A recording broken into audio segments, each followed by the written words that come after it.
This is the image of God. All right, let's get started. We'll come to this. Al has given me a sheet of paper. I don't know where he printed it from. It has no reference. It has no footnote from where it came from.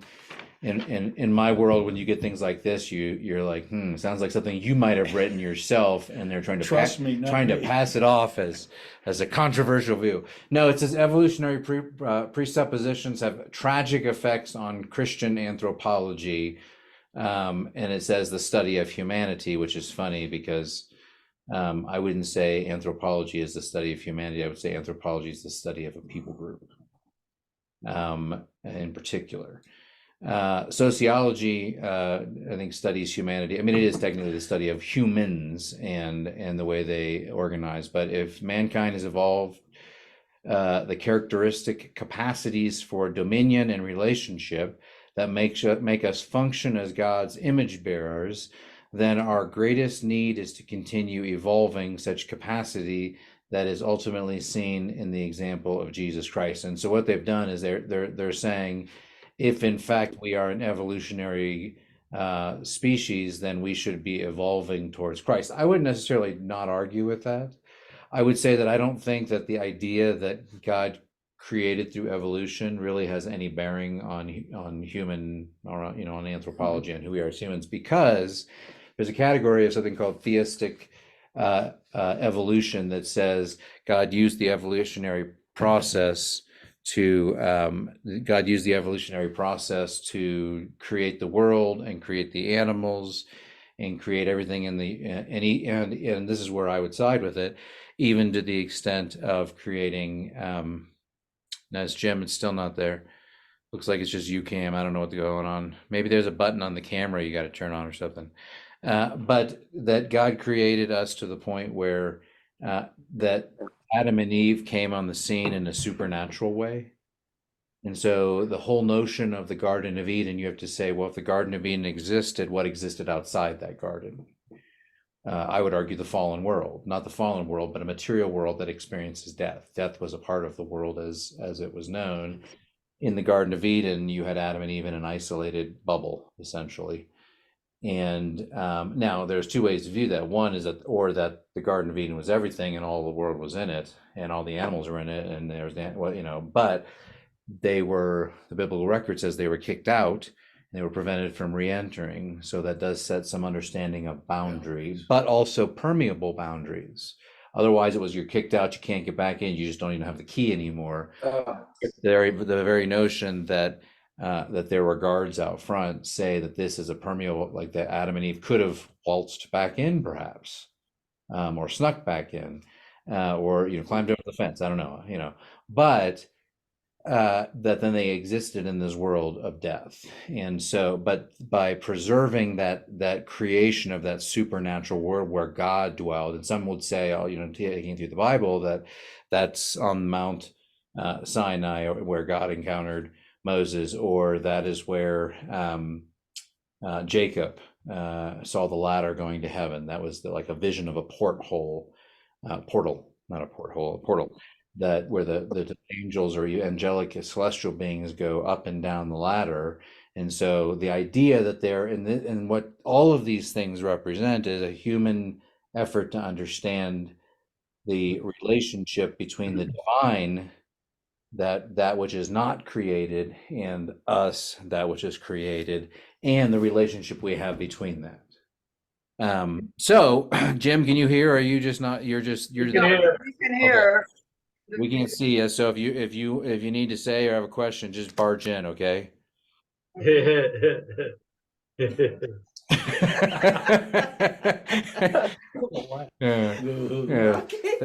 That was a little too Beavis and Butthead for me.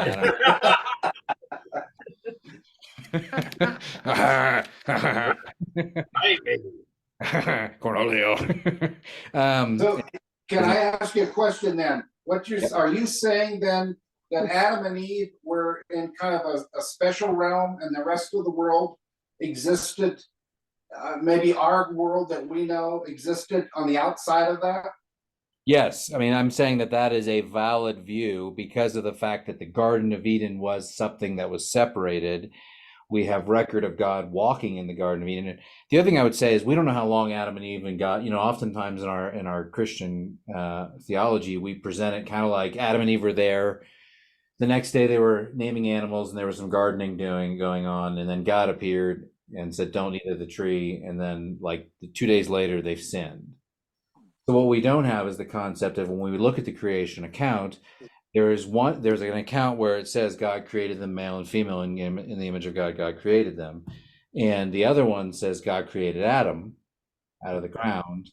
Adam was given responsibility and dominion over the world, and then also to name the animals. And then God recognized some characteristic of Adam, and that was a lack of relationality within the context of who humans were, or Adam was. So God then put Adam to sleep, took part of his rib. Now, that could just be a metaphor saying that out of the same substance that Adam was, that Eve was also created. But that sense of the second phase, and we don't. It's not like it's one day. God's like, oh, he's been down there one day and he's already lonely. Theoretically, in this Garden of Eden, this could have been a long time, and maybe it was over time. But it also presumes that the human being, even in its perfect state, could experience some sense of maybe there was an experience of loneliness, or maybe just God saw there was a lack of relationality. So God creates then Eve, and then we also have this record of God dwelling in the garden, walking in the cool of the garden with them. So this idea, and how the question is, how long did that last? Was that years? Was that thousands of years? Was it? We don't know. I mean, we don't have that same concept of time. We know even lifespan was different. Methuselah lived what, 700 and something years? Or not, I don't know what the number is, but it was hundreds of years. And then we know that God reduced lifespan after Noah, but in general, even on the fallen earth, you had people living that long. So the presumption is that in the Garden of Eden, they wouldn't have died. And we don't know what sense, because there was no sense of time. Time, in some sense, was not time before people in the biblical timeline. If you want to date Adam and Eve, a lot of people will put them at 4001 or 4004, because it 4,000 years before Christ, because that's the whole idea that Christ actually was born in 1,000 or in 0, year 4 was when Christ was born. Christ wasn't born at I don't know, I don't remember why. I learned about it at some point. It's just a dating calendar thing, sort of thing, and then they backtrack to Adam and Eve when they were created, so to speak, in the garden. But to date that is really irresponsible, because we don't understand. They didn't understand time. Right. Time is something that we calculate because we have awareness of death. Vacation time doesn't really feel like time because you're just having a good old time. Was there a day and night, do you think, in the Garden of Eden? Or was it more like Alaska? Or was it because that'd be a sense of time. Yeah, and I would say yes, only because I don't know to what level the Garden of Eden would have shielded or changed Adam and Eve's perception of reality, but we do know that in the fourth day, the sun and the moon were created. And again, as celestial beings to govern the day and the night. So if they were there, that means that there was some cyclical nature of it. But I mean, like when you think about just the cosmos, I mean, just our solar system, we are the only planet that within the middle band of the planet can survive and live. And the more you go to the exterior ends of that planet, or the poles, it becomes harsher. You wouldn't live in like that. You wouldn't live in that environment without sort of modern day inventions. So the uniqueness of human life around that band, and the nature in which that it revolves around the sun, or the sun, in the sense of that's what produces the vegetation. It's all part of this natural system that God put in place, would lead me to believe, yes, that there were days. Now, did they need rest? I don't know. I mean, like, again, whether the metaphysical nature of Adam and Eve would have been maybe more akin to Christ, but they didn't say Christ still ate. In some sense, we borrow some from the created order, but the differentiation, which is ultimately what we're looking at, is here it comes down to the image of God. What differentiates us from beasts? And so this goes back to, and again, this is purely Jason talking, so it's not like I have, and there really isn't much backing. It's more of just my rational explanations to somewhat of what has happened. But that verse, and I've said that before, that says that the daughters of earth had relations with the sons of God, or the sons of God had relations with the daughters of the earth. I'm like, well, where's this differentiation? And some would say that the sons of God were the fallen angels, and what are they called? Nephilim, or I'm dropping what is it? Nephilim or something. The giants, the biblical giants that were back before the time of Noah, that these giants, and they were fallen angels, and they were form of these giant gods, and there's this whole folklore behind it, which I don't really like. For me, just feels like folklore. There's nothing that really lends itself to that.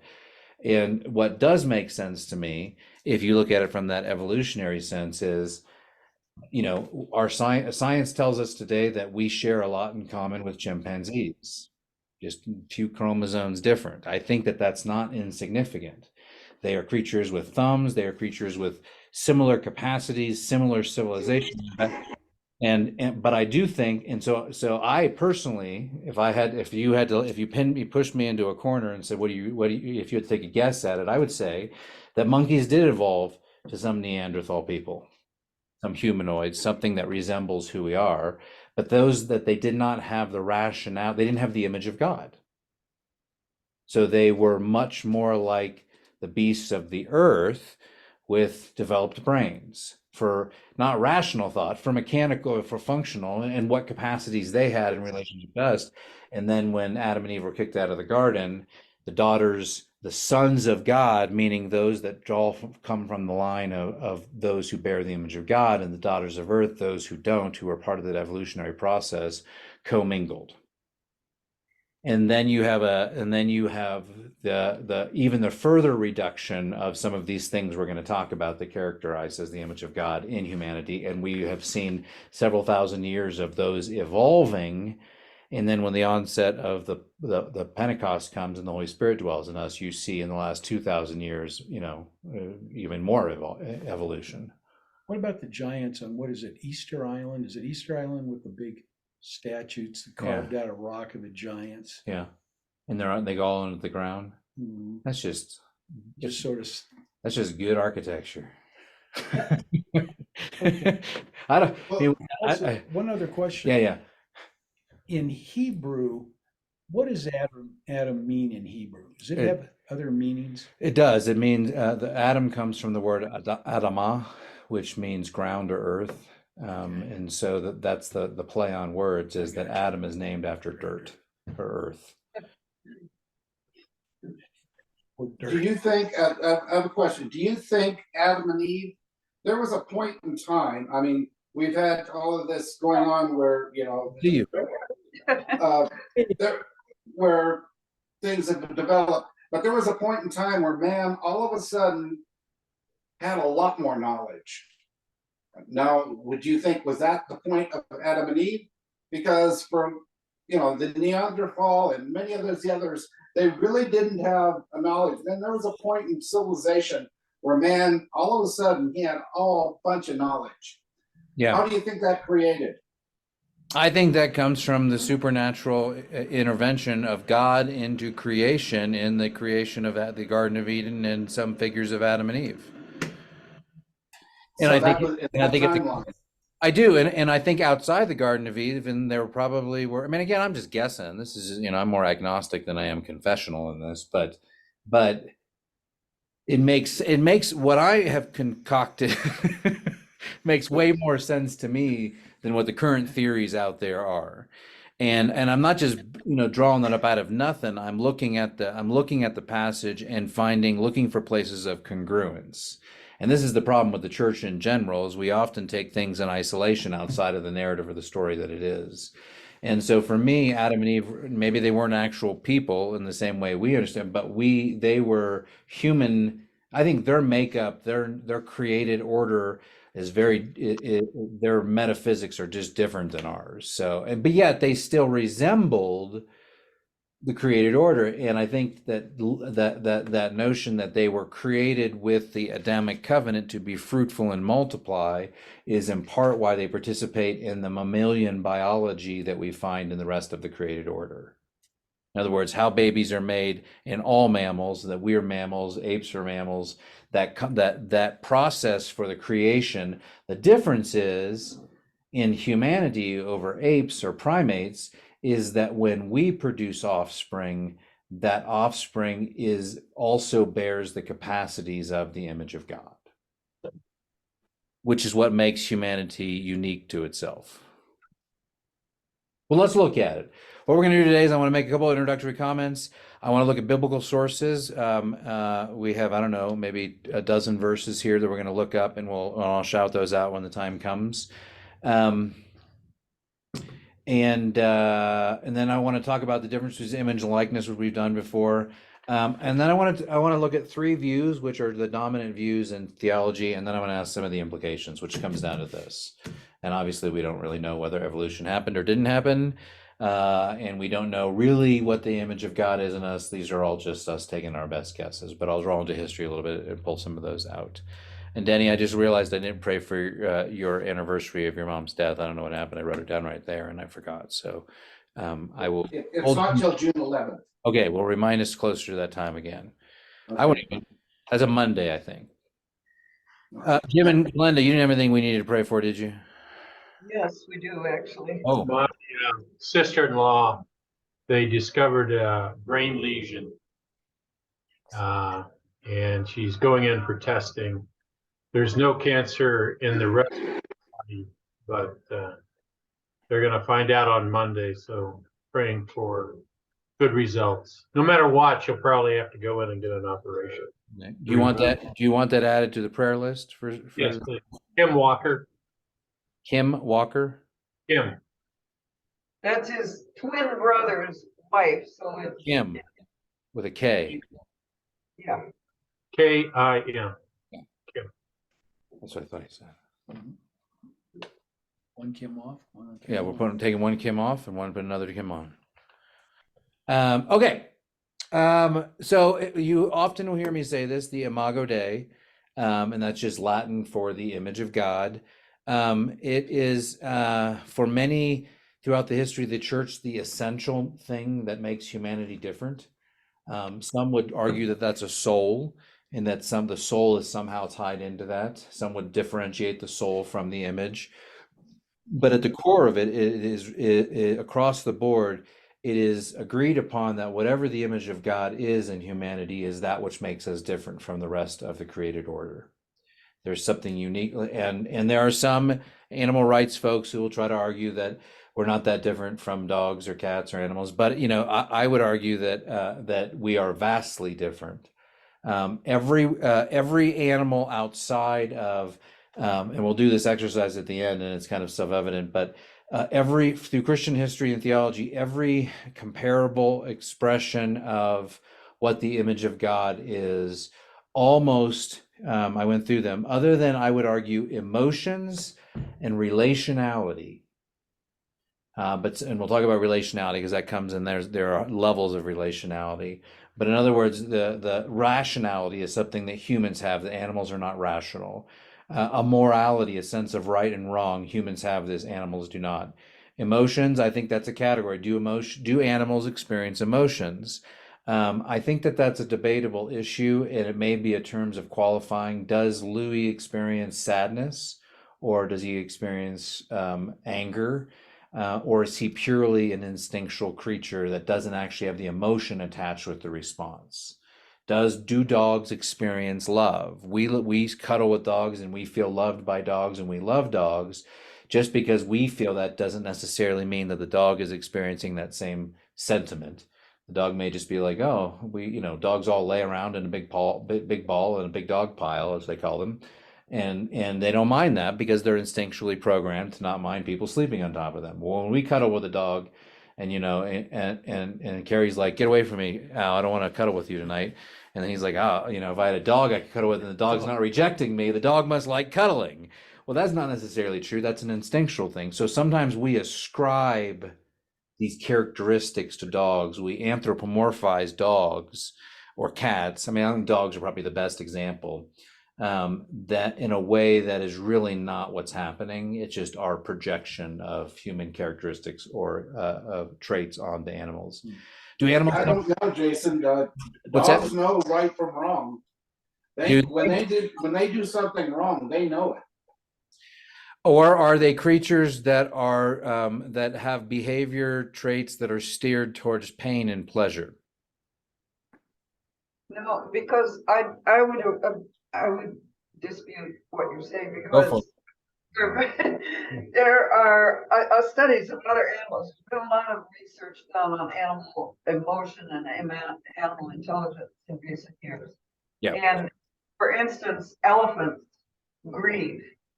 Mhm. And that has no connection with human, training or anything. In the wild, elephants have been seen to grieve. They'll go back to the location where one from the pack or whatever they called elephants died, and they will just handle the bones or not handle them. They'll pick them up with their trunk.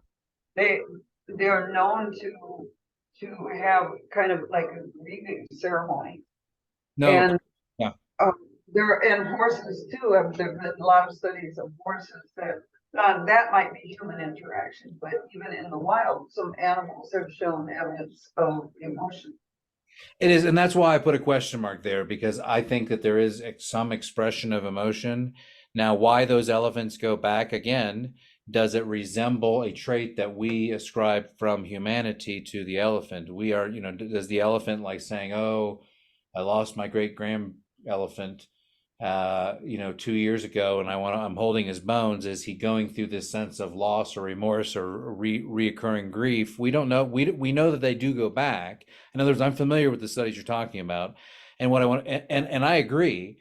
Like, I like to think that Louis has some connection to me and emotion, that's why I put a question mark in the category. But at the same time, I'm also not ready to conclusively determine that animals or horses or dogs or elephants have the same set or understanding of emotions that we do. You know what I'm saying? It could be some level. I'm not denying that, but I also don't want to assert that, which is why I have a question. You see, I do have a question mark on it. Free will. Do animals have free will? No. You might say they do, but I say they're programmed. What about animals in the wild? They follow their instinct. They kill without emotion. There's no remorse after killing. There's no morality there that says it's wrong to kill. They follow instinct. So the question is we just thinking about how do we differentiate ourselves from animals? Do animals have free will? Versus instinct. Versus pure instinct and patterned behavior. Well, I don't know. Birds fly where they want to go. But is that programmed? Well, some of it, like migration, is. But when they get here, they start flying all over the place. Maybe it's looking for nests and things that are instinctive, but it seems like they've kind of got some kind of free will. And in some cases, like talk about attachments could be instinct. But if you ever watch a goose hunt and they shoot a goose, and you hit the mate, the other one follows it down and stays with it for some time. And here's what I would say: don't confuse the ability to choose with free will, because free will necessitates the ability to be able to adjudicate between two choices rather than having two choices and choosing one. Because you can still choose something, you can have multiple choices and you can still make that choice, but somewhere down the psyche of the animal, or even the human being for that matter, there's something motivating that choice that's innate to them. Whereas humans have the capacity to say, I in this moment am so angry I want to kill you right now, but I'm choosing not to. Does an animal have the ability to say, no, there's not a moral right or a wrong in this, but could an animal be like, yeah, I don't really need to kill you, I'm not really hungry, I'm not really threatened by you, maybe I'll just walk away. When a bear walks away from an incident, are they doing so because they have decided it better not to have the altercation, or is it kind of like the threat is neutralized and I'm going to walk away? Well, how would you explain then on some animals and including dolphins, have actually saved human beings, and when they didn't have to. I don't, other than the fact that there is, I mean, it's kind of like when you see those videos of the tiger and the monkey and they're hanging out and they're loving each other and they're not at each other. I'm not saying there's not emotions. I'm not saying there's not choices, but I'm saying the ability to choose. So, and ultimately what we're saying is that if animals have free will, and we can't really do it and be like saying, oh, well, this animal kind of has free will. What we're doing is differentiating how we are different from the animal creation. And But so, would that be bad to give them free will? no, but in order for us to understand the image of God in us, we're trying to isolate capacities that we have that differentiate us from the brute beast of the world. You know what I'm saying? I would be fine if, I love the Narnia world where there are talking animals, and who knows, maybe in the afterlife there'll be animals there and they'll talk to us. I'm not opposed to that, but I'm saying I don't see enough evidence to lend itself towards saying that animals have free will. Okay, well, but back to knowing right from wrong, like Danny was talking about.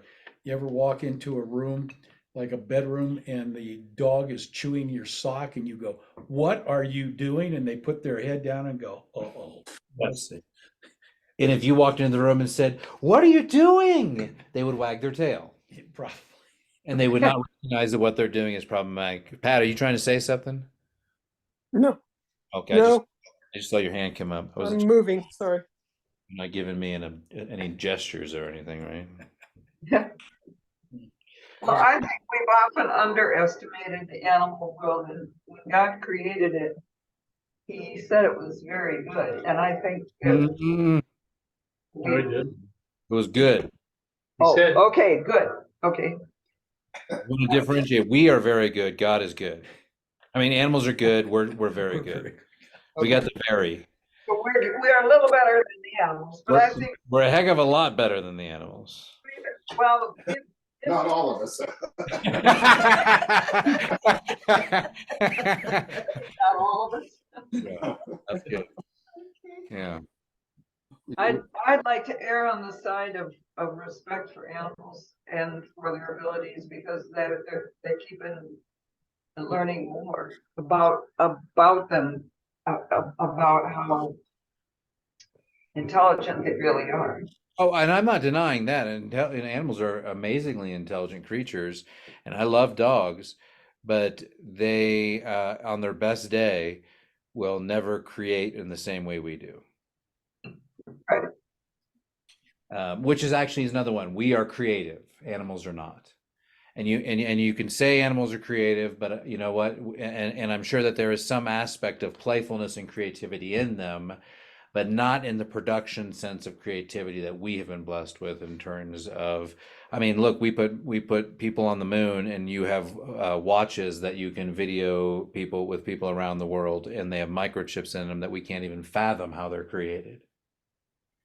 In a million billion years, there is nothing in the animal kingdom that would ever even closely come to what we have accomplished as human beings. And so I'm not trying to disparage animals in any way whatsoever. I love all animals. I don't even kill spiders in my house because I see them as being creatures of God. The only thing I kill are flies, and they deserve to be electrocuted with my electric fly swatter. Mosquitoes and ticks. Those are my three kill zone. That's other than that, I think God made the world perfect. Anyway, going on. Relationality. And I would say this is another area. Animals do have relationality, but I think those are scripted relationships. I think that why is it that some animals eat their young and others won't? Why is it that some animals eat their spouses or their mates, praying mantis, or, Black widow spider. there are lots of animals that will eat their offspring. And there are probably lots of, there probably have been seasons in humanity where that's happened too, but that's usually depraved. But my point in that is that we have a unique relationality. And this is something particularly over the last century. And you've heard me say before that the psychological explosion of the last century focused on us as human beings and our personhood. That sense of relationality was heightened during that time. And what does it mean to be a human in relationship with one another? one of the, and we'll come to this somewhere in my notes, but the other here, that the image of God gives us, that turns us into subjects rather than objects. In other words, animals are objects. They're loving objects, and we love them, and we care for them, and we interact with them, but they're not a human. And that subjectivity. So objectifying something is looking at it as an it. And encountering a human being with the image of God, you're encountering the sense of a thou, that there's a soul or a spiritual or something beyond our understanding. And the last one, just to categorize the other, is that humans are polylingual, meaning that we create symbols and words and structures. And you think about how many languages are there in the world. We create sophisticated languages and coding languages and zeros and one languages. And all of these languages that we're able to fluidly move back and forth through are something that animals do not do. They have been given their means of communicating, and now you could say primates learn sign language, and that is. But then that's a step towards the evolutionary process that says, hey, they get to a place where they can understand that certain physical reactions create a symbolic a suggestion or expression that then produces a result. So would a monkey learn to sign to express emotions? I'm angry, I'm sad, I'm happy, I'm joyful, versus I want food, I want to play, I want to do this, I want to do that, I need care, I need, and so there is that sense of we have the capacity to create these sophisticated languages, and then not only that, but create rules, and these languages evolve, and we evolve with them, and they're all symbolic representations. It's like the word two. Two in the English language means 2 units of something that relate to mathematical equations. Well, there's no animals in the world that even have the simple basic concept of a mathematical equation as represented by certain sounds or written depictions that point to a conceptual idea. You're talking apes and humans, and this vast expanse between the two of us. Anyway, so that's when we think about it, it's important to understand that this is in part what distinguishes us from the animals of the world. But saying that, we also still produce offspring in the same way a cow does. So we're unique, but we also share similar traits. We still experience that, and I've talked a lot about that the desire for pain, the desire for pleasure, and the avoidance of pain. And even in humanity, at higher levels of intellectual or cognitive functioning, no matter what level you're at, we do that differently. Now we make them more sophisticated. You're like, well, why would some of these athletes torture their bodies in order to have excellence in an area? They're embracing pain with the knowledge that the embrace of the pain will pay off in the long haul. Whereas in an instinctual way, you can never say to Louis, hey, if you just work on these laps that we're doing now, when we get out there in the field, you're really going to fly.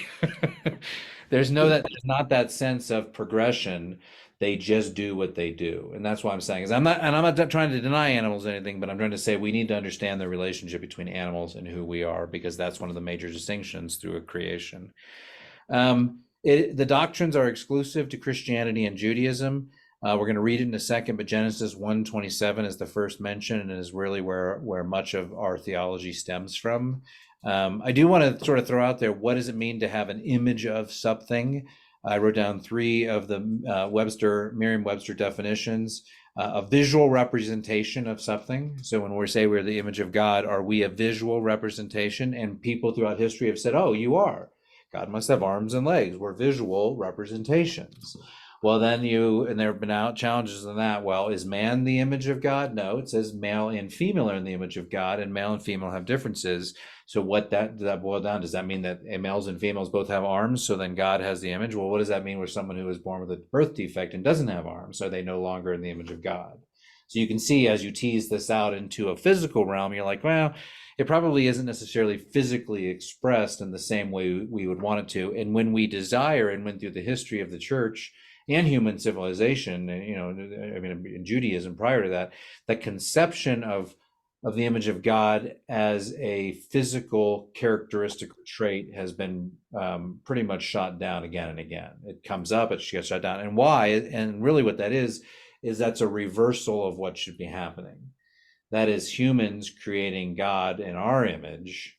We look at ourselves, we see who we are, we have, we say, look at us, look what we can accomplish, look what we can do. This is kind of like Tower of Babel stuff. So God must be like us if we're creating the image of God. If this is our reflection of ourselves, then God must be a larger reflection. So this is why when you have throughout the history of ancient Israel, you have the depiction of gods. Baal has 2 legs, 2 arms, and a face. Why? Because the image of gods still understood as we were the expression, or we had something in the image of God. So as we express an image of God, we express that image out of our own sense of self. Does that make sense? Could our image of God be a mental thing? What's that?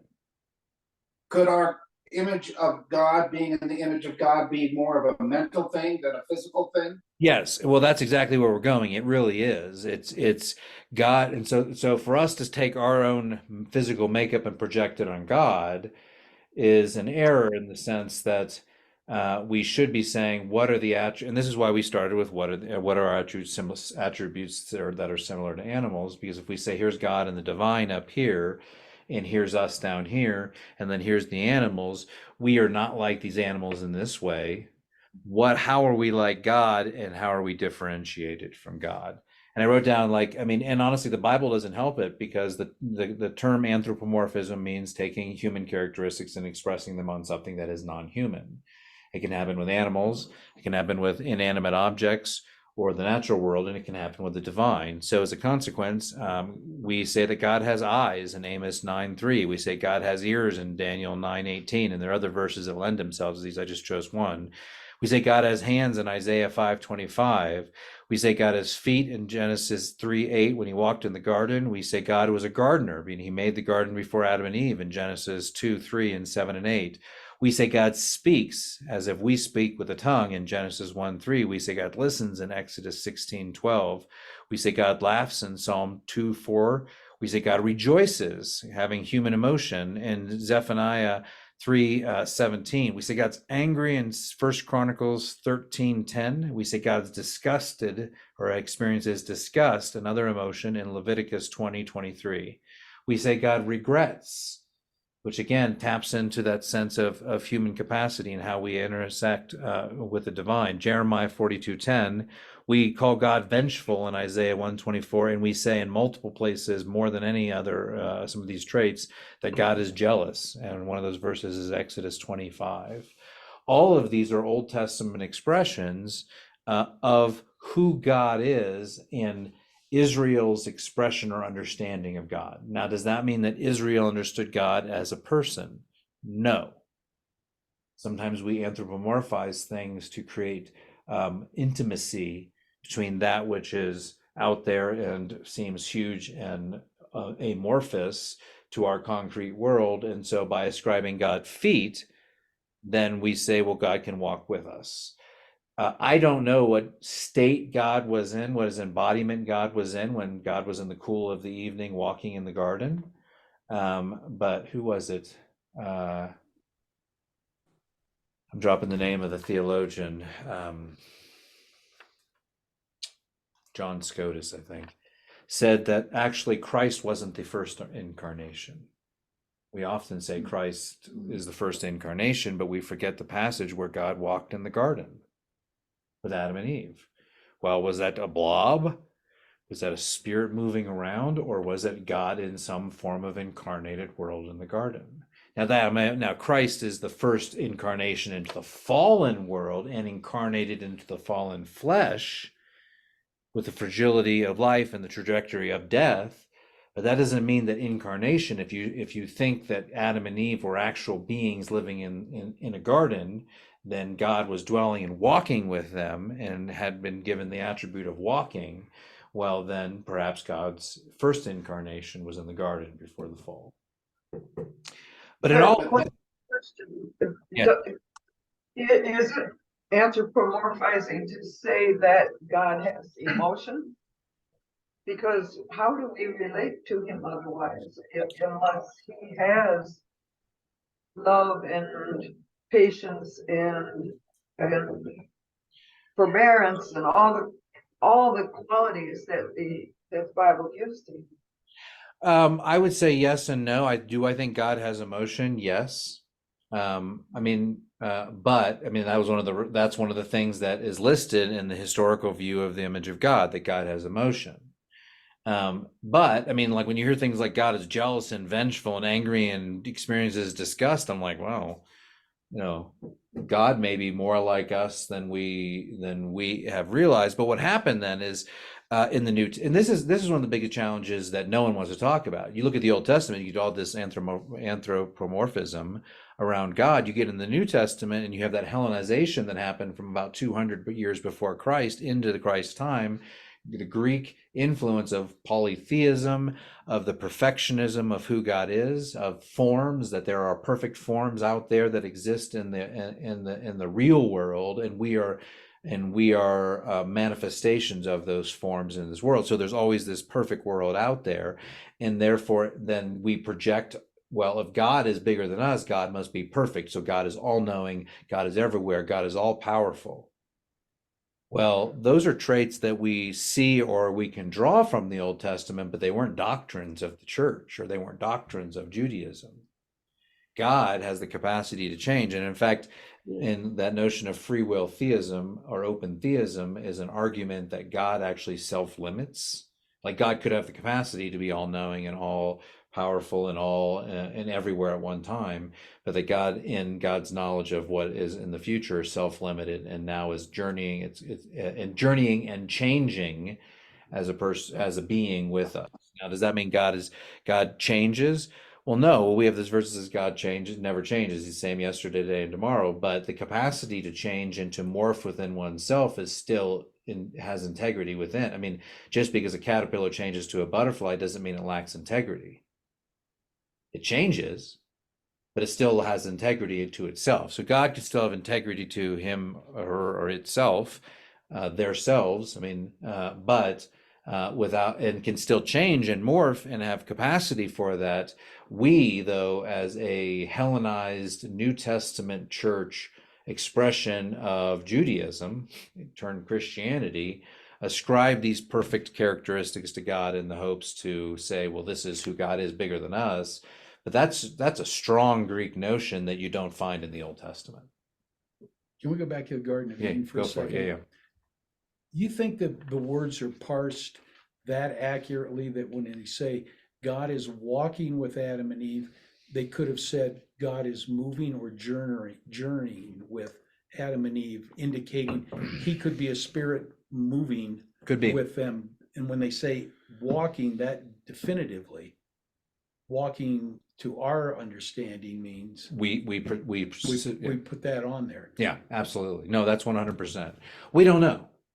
So, and that's why I'm saying is that to say that we just know that God had some sort of God had some sort of presence. I don't want to say physical presence. God had some sort of presence, because Adam and Eve were of a different makeup. You know, the Cain and Abel that came after was not the same makeup as Adam and Eve in any way you shape it. I mean, there's just there's again, you go to the fall, women got increased childbearing pains, and their desire would be for the man, and he would rule over it, true patriarchy. The man said, the earth is now fallen. You have to work to the sweat of your brow till you die, and you have to eat of the ground until. So now there was this labor that was introduced, and the snake obviously got some issues too. But even the earth wasn't fully fallen in the sense of prior to if we take the literal view or some literal understanding of Scripture and Noah's Ark.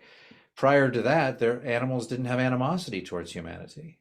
So you get this image of there were still lions or tigers and bears roaming around, and they weren't trying to eat humans, and it wasn't until after the fall that the fear, the dread of humans came upon animals, and then we had animosity between us, which is why I say dogs are the last remnant that we have prior to Noahic days. Well, when Adam and Eve fell from grace, and God says, you will now suffer death.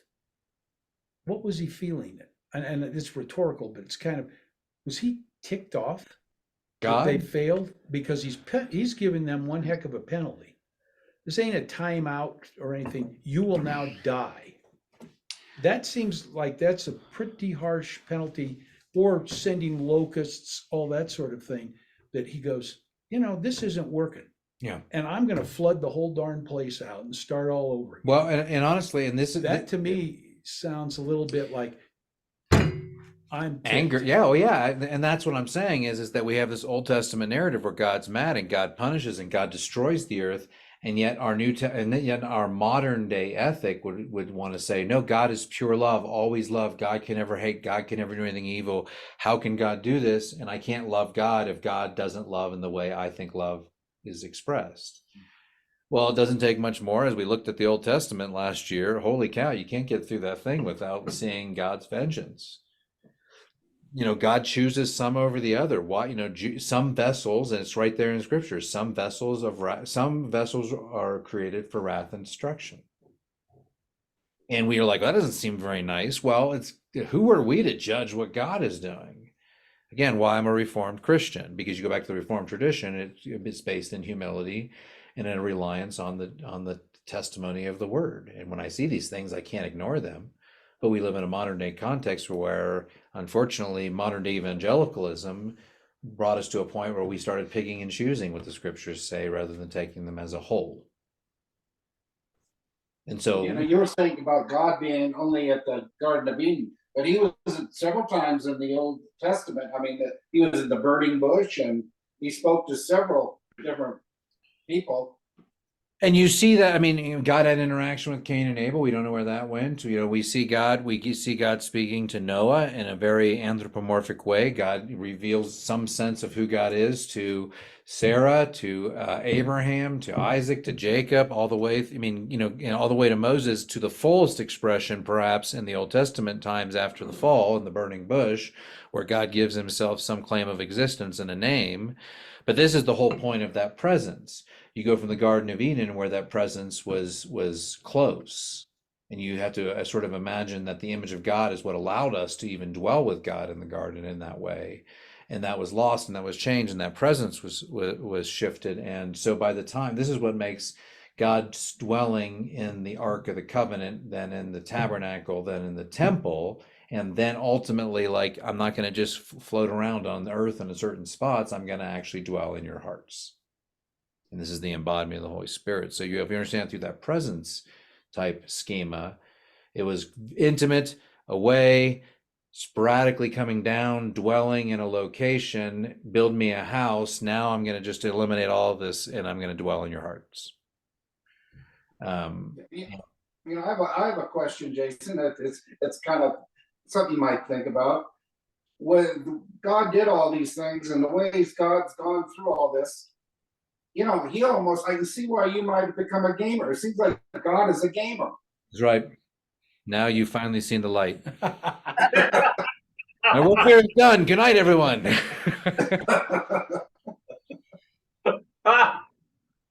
Well, I mean, my argument in my theology of play is that the image of God actually includes a spirit of play. Now, I would say animals play, but when Louie's out there playing in the yard, trying to take Ruby down and jumping on top of her and snapping at her or running after Silas, he looks like he's playing, but he's actually instinctually honing skills, and this is the onogenesis of biological creatures.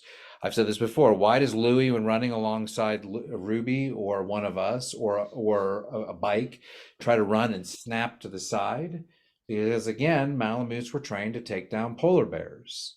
And that's what wolves would do. They run alongside. So when it's Louis playing, no, he's doing something instinctual in his mind that says, when I'm engaging in this sort of activity, I am trying to take you down. He's not, haha, this is so fun. I'm tagged. You're it. He's like, if I have a chance, I'm going to take you down. It's been known, because if you watch dogs at play, and I've had cases before me about vicious dogs that, long stories, but I'll cut that short. But in any event, they're playing naturally, a big dog and little dog, and they're playing happy and everything's cool. But the other dog, the little dog, creates something. He rolls over, exposes its stomach while it's playing. But in the big dog's mind, that triggers that he's acting like prey, and they attack. Or subservient. And but it literally to them, and the dog mind switches and goes in and you watch, because when they're playing, they don't just try and bite at the leg, then they're going for the throat.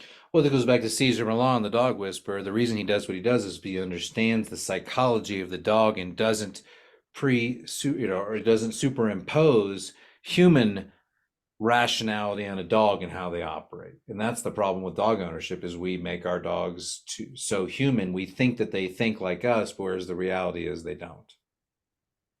And anyone in dog psychology says the dogs have their own psychology and the way they function. And it may seem like we're communicating them, but that's just because we have the capacity to analyze their psychology and understand them. Again, they don't have the capacity to understand us. They just know if they do certain things, they get food. Louis scratches when he wants in. You know, if that doesn't work, he barks eventually. Trial and error. Okay, let's get through some scriptures, and we're going to work through in chronological order. Actually, maybe not. I got a few out of order here, but let's do. I'm going to shout these out, and so do you have your Bible?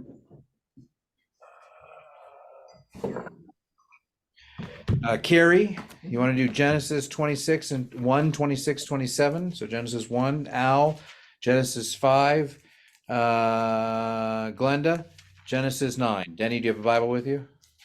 I can go get one if you want. No, you don't need to. We'll set these three off. Jim's got one too. Jim, do you have the Apocrypha as our resident Catholic? No. No, what one do you want? I might have some of it.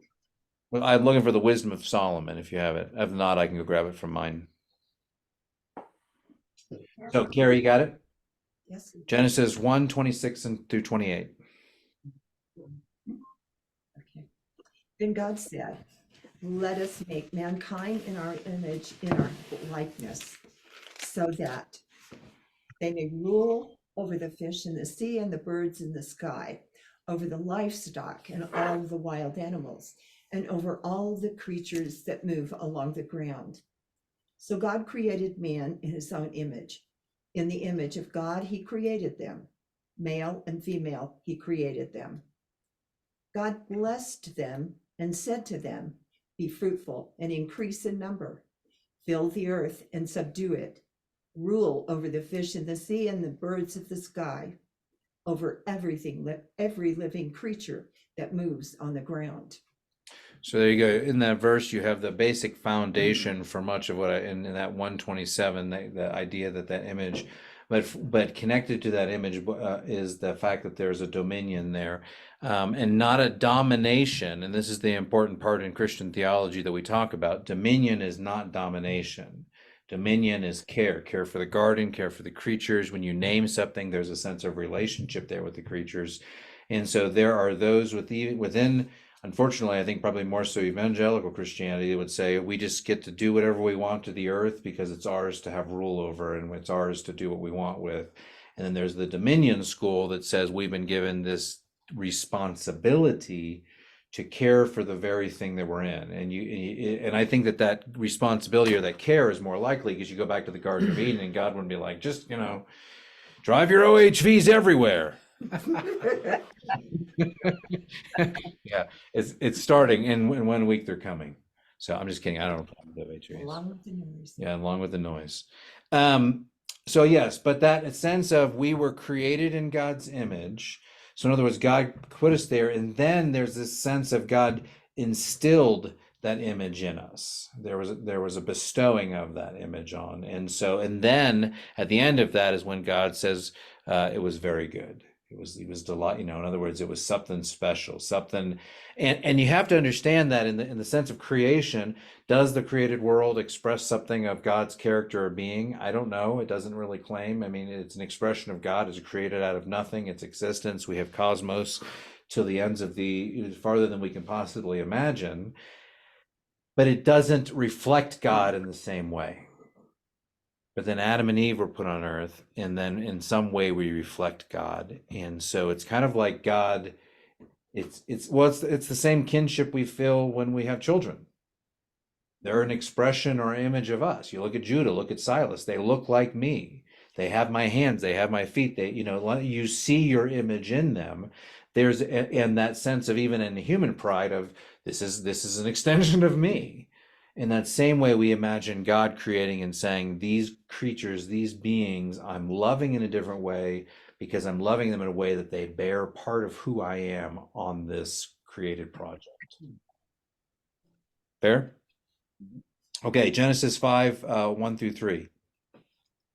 This is the list of the descendants of Adam. When God created humankind, he made them in the likeness of God.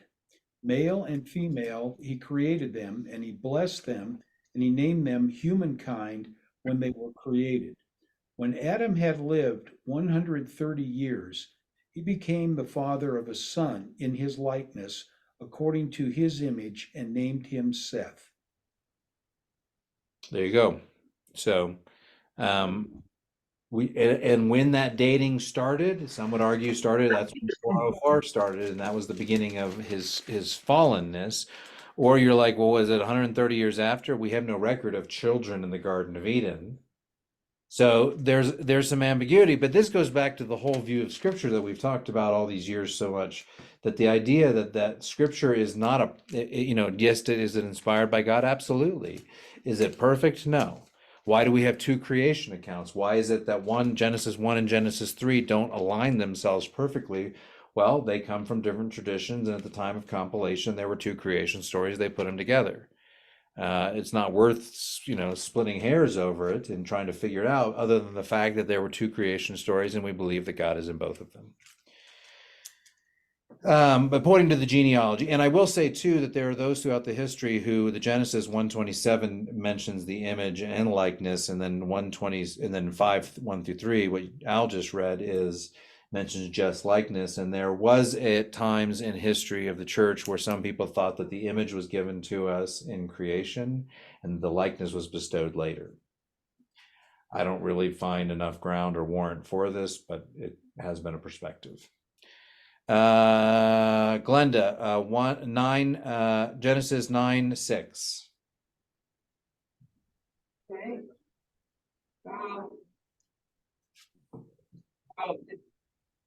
In mine, it says 5 and 6. Sure, go for it. I 5 and created humans to be like me, and I will punish any animal or person that takes a human life. If an animal kills someone, that animal must die, and if a person takes the life of another, that person must die. That's verses 5 and 6. That person has died. And does it say something about the image? Then did I cut it short? Maybe I wrote the verse down. Well, the image part is, I think that comes from. Doesn't it say something about? Yeah, okay. I created humans to be like me, and I will punish any animal or person that takes human life.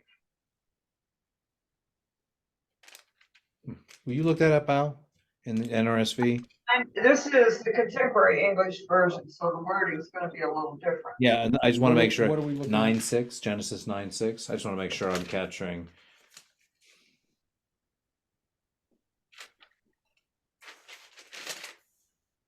Back 9:6. 9:6.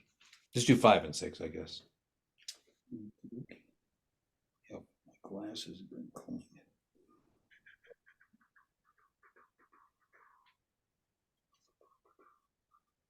It's probably this part Yeah, right but I here. can't even read this. Here, you want me to read?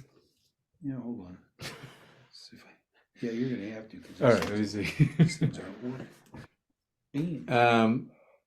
For your own lifeblood, I will surely require reckoning.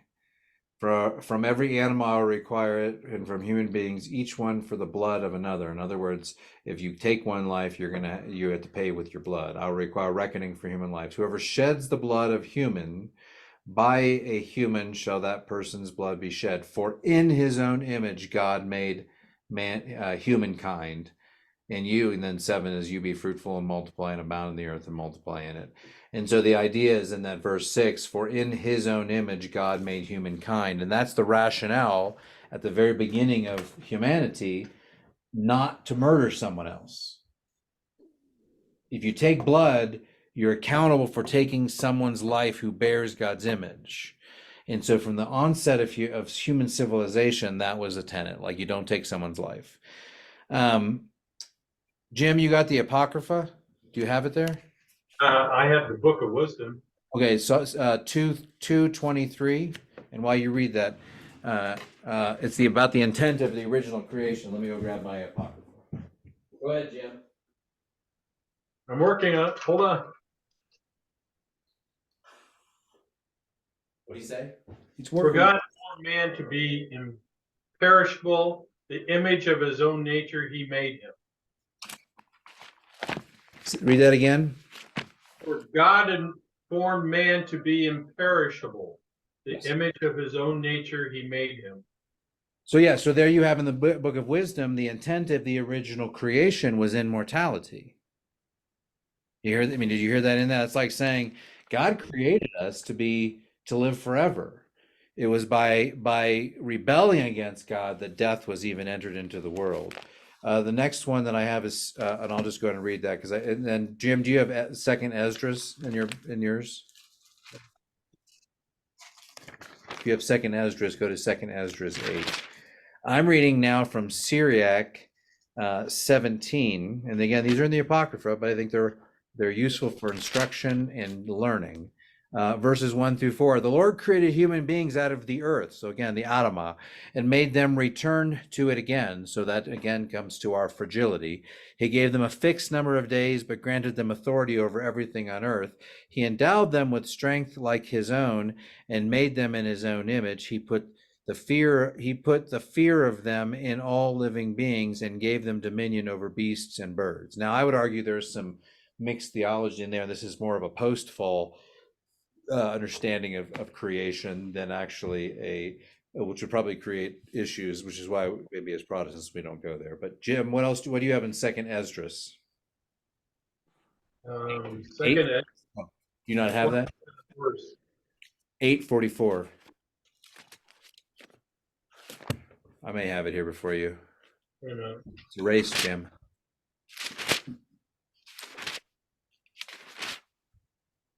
I don't have it. 44. 7 is a long chapter. Got it? I got it. Do you got it? No. Okay. But people who have been formed by your hands are called your own image because they are made like you, and for whose sake you have formed all things, you have also made them like a farmer's seed. And again, just a apocryphal reference to being created in the image of God. What time is it? We may have to continue this on to next week. Do you care if we? No, I'm It's enjoying 20 it. past. Okay, No, it's interesting. okay. So Won't be able to be involved next week. My granddaughter's spring band concert is next week, so. okay. Well, we'll record it. We'll carry on through this now, and then you can pick it up with us when we get into the more theological side. But let's just carry on until 6:30. Carrie, Hebrews 1:3. Al, Colossians 1 as well, and Jim Glenda 1 Corinthians. No, Jim, I guess you could look up 1 too. And Jim, you look up Romans 8.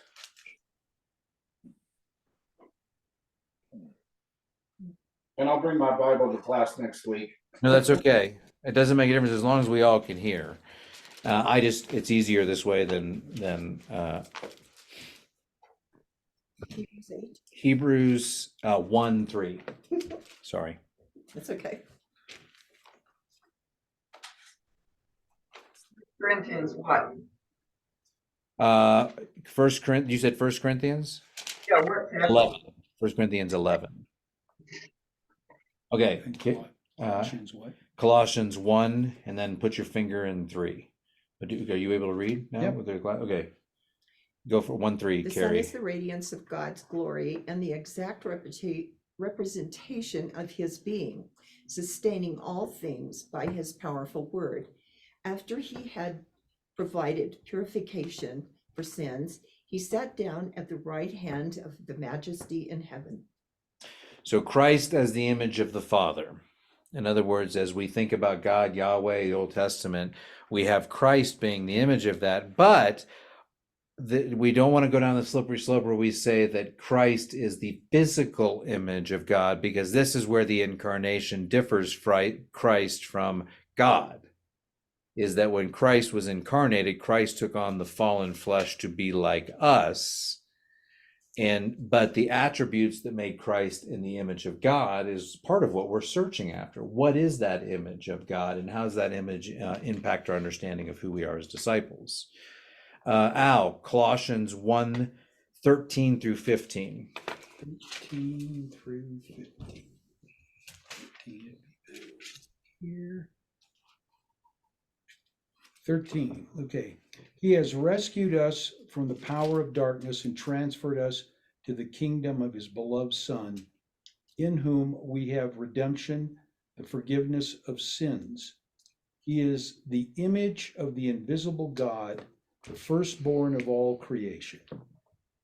So when we talk about firstborn, we talk about creation, and this is the challenge. This is one of those passages that can bring up heresies. He's the firstborn of all creation. Well, was Christ? We also have doctrines that say Christ was not born; he was begotten, and Christ was there at the beginning of time. Christ was the Word through which all things were created. But the way we nuance that, or we understand that, is he's the firstborn of all creation. That means a new creation. So when Christ was resurrected after his death on the cross 3 days later, that is considered almost a rebirth and the firstborn of a new creation. That's the way we typically reconcile that in terms of Christian theology. But he's the image of the invisible God. Go Colossians 3:10. Oh no, yeah, we'll come back to you then. Glenda, 1 Corinthians 11:7. This is a confidential one. And we're created to be like God and to bring honor to God. This means that a man should not wear anything on his head. And then it goes on, women were created to bring honor to men. I think this is Paul's tangent. What'd you say? You think it's Paul's problem? Oh, yeah, that's Paul going off on a tangent about men. Well, but so this we need to take this within cultural perspectives, because in the Jewish tradition, do Jewish men leave their heads uncovered? No. No, they wear that little, what are they called? Yes, and that's an important thing to understand. It was New Testament Christians that, upon the arrival of the new Spirit, were still working out their understanding. And I would say this goes back to the fact that sometimes we have to look at the Bible and say it's contextual. So the reason, and this is problematic, but because this goes back to the idea that still things are being mediated through the man. You go back through in Old Testament times, before Christ, before the New Covenant, you have everything that is happening in circumcision. Circumcision is what secures the faith for the rest of the family and the household. So not individual repentance, not baptism for all, not celebration of Eucharist, not all these things. It's not individually in our hearts. The Jewish family was justified through the man. Now, even though in the New Testament, as it's growing and trying to figure out what the theology was, they're saying, well, what justifies? Well, eventually we get to the point where we understand that baptism is the great equalizer. It's an individual, male and female, that are being reconciled to God, not that being carried through by one. This still has the remnants of the justification. And so what happens is they justify man now if we're reconciled with God. Man has no difference between God, but women are still over here. And that's a leftover of Judaism.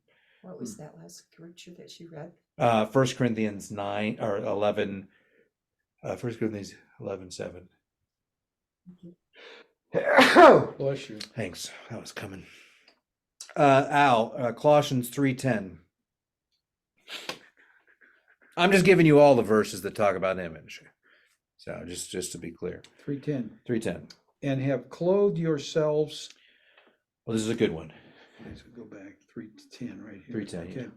And have clothed yourselves with the new self, which is being renewed in knowledge according to the image of the creator, of its creator, excuse me. So this is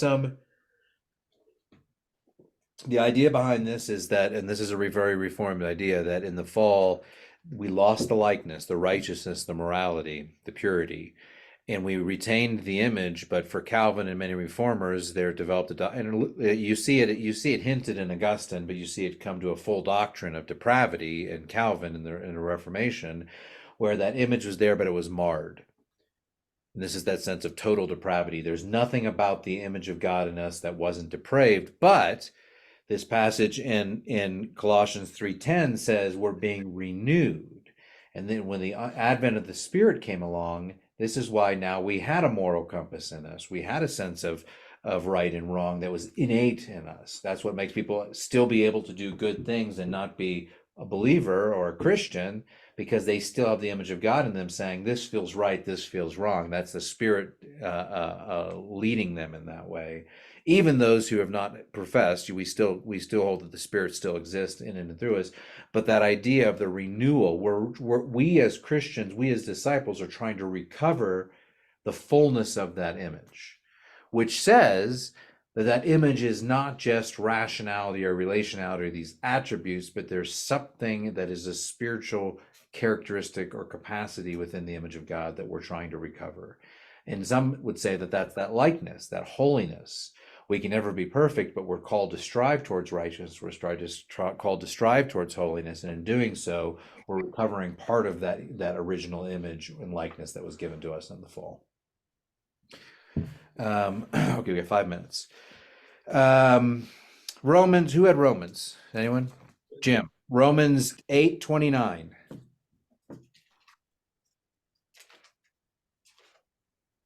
For those he foreknew, he also predestined to be conformed to the image of his Son, so that he might be the firstborn among many brothers. That's his truth. Yeah, so that's essentially saying Christ again is the firstborn. We're called to conform ourselves to his image.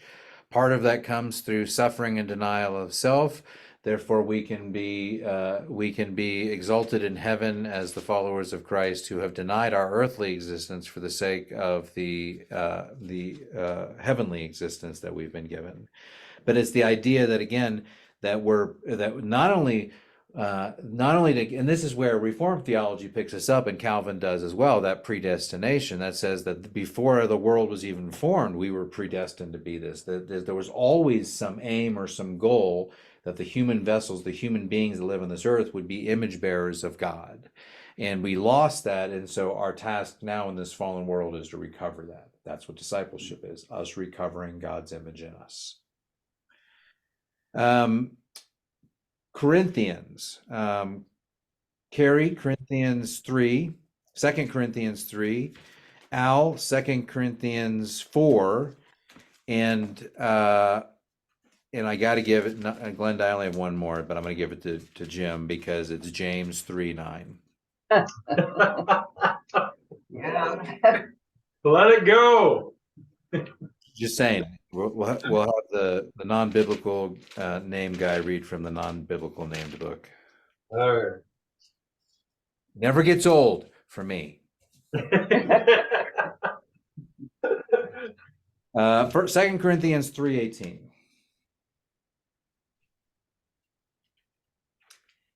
And we all, who with unveiled faces contemplate the Lord's glory, are being transformed into his image with ever increasing glory, which comes from the Lord, who is the Spirit. So this image we find out comes from the Spirit. So that tells us that the image is in part of a spiritual nature. And this is picked up again throughout history, this idea that we reflect God's glory and we're being transformed again into his image. Reiteration. And you'll start to see a theme in Paul's writing. It's about the transformation of who we are as fallen human beings into the image of who God is for God's glory and disciples and mission. 2 Corinthians 4:4-7.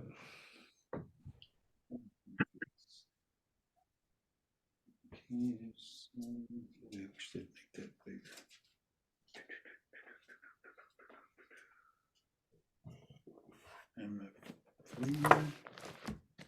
4. Okay.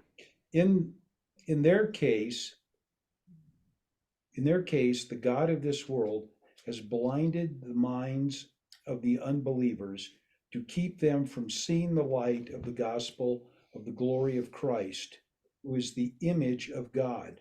For we do not proclaim ourselves, we proclaim Jesus Christ as Lord, and ourselves as your slaves for Jesus' sake. For it is the God who said, I am light, shine out of the darkness, who has shone in our hearts to give the light of the knowledge of the glory of God to the face of Jesus Christ. Did you say through 7? Yeah, through 7. But we have the treasure in the day jars, so that it may be made clear that this extraordinary power belongs to God and does not come from us. So we proclaim Christ as the image of God, as the perfected, embodied image of God in all of its capacities, not us.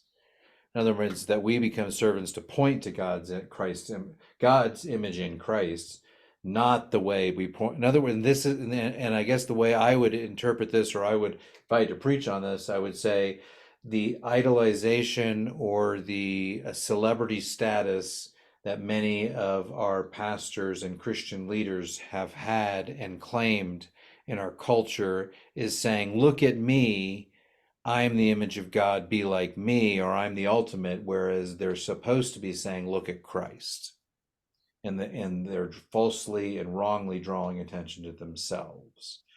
And they should be saying, and they should be saying, like Paul said, follow me as I follow Christ, because the goal was Christ, not Paul.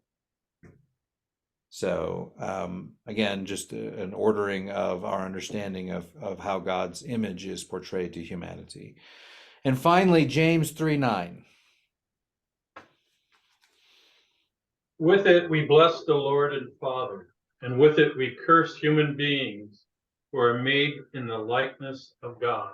That was the time. And this is a great place to end. One of the biggest lessons I learned in grad school at Wheaton, when I was doing my MA in systematic theology, was, and I remember Shannon remembers me always talking about this. I'd be like, when we go through the line of Burger King drive-through, I'm like, that person has the image of God in them, and so I shouldn't be rude to them. But it impacted me in this way where when I first encountered this notion that we are bearers of the image of God, but that in everyone we see the image of God. If we operated like this as a human civilization, then those who call themselves children of God and disciples, racism wouldn't exist, sexism wouldn't exist. Even transgenderism that we exist, and then the phobia around that, all of those things wouldn't exist, because instead of seeing the brokenness of the human being in front of us or the differences that they have and we judging them, we would say, no, you still bear the image of God. And that requires, and this goes back not to humanitarian dignity, but to recognize that each of us bear a soul within us, and that image of God and the capacity and that there is light still there. And this is the thing that we've challenged. We've erred on the side of judgment of the world. We look at someone who's black and be like, well, yeah, you're a human being, but you're different than I am. You operate different. You're a different culture. If we as Christians stop and look to them purely as the image of God, the minute we engage in that, we realize the grace that God gave us in our fallenness is the same grace we ought to extend to all others, no matter what situation they are in, whether it's an orientation, a sex, a gender, a race, an ethnicity, a language, a disability. If they're a human being made in the image of God, we are called to show dignity and love to them. And then doing so, we then in turn express God's image and God's love to the world. We'll stop at that point tonight. A resounding amen. Amen. Well, next week we'll pick up, we'll look at the image and likeness of God and the differentiation of that. There's some interesting things around that I think play into that. We'll look at historically how people have defined that and why they have defined that. And then we'll look at there are 3 different views: the substantive, the relational, and the functional, which all sort of give us a complete understanding of God. That'll be what we'll do next week. So. You guys. We will not be able to Yeah, participate, but That's all right. I will upload it immediately after, so you can get home that night. Yes. And yes, we will miss your input. So. All All right. right, we'll see you later. Thanks. Later. Bye-bye.